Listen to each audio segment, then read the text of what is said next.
கும்பராசிக்கு பார்த்தீங்கன்னா இந்த வருடம் இருக்கக்கூடிய ஒரு ப்ளஸ் அப்படின்னா முதல்ல குரு தான். முதல்ல 4ஆம் பாவத்தில் இருக்காருங்க. வக்ரகதியில் தான் இந்த வருடத்தை ஆரம்பிக்கிறாரு. பிப்ரவரி மாதம் 10ஆம் தேதி 2025 பார்த்தீங்கன்னா குரு பகவான் வக்ரகதியை நிவர்த்தி செய்து கொண்டு நேர்கதிக்கு மாறிடுறாருங்க.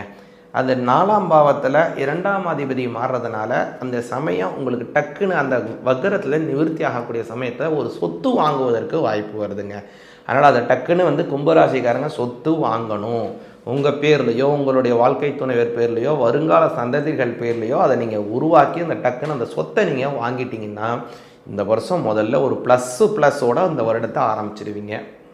அப்புறம் 4ஆம் பாவத்தில் இருக்கக்கூடிய குரு பகவான் அப்படியே பெயர்ச்சியாகி 5ஆம் பாவத்துக்கு மாறுறாருங்க.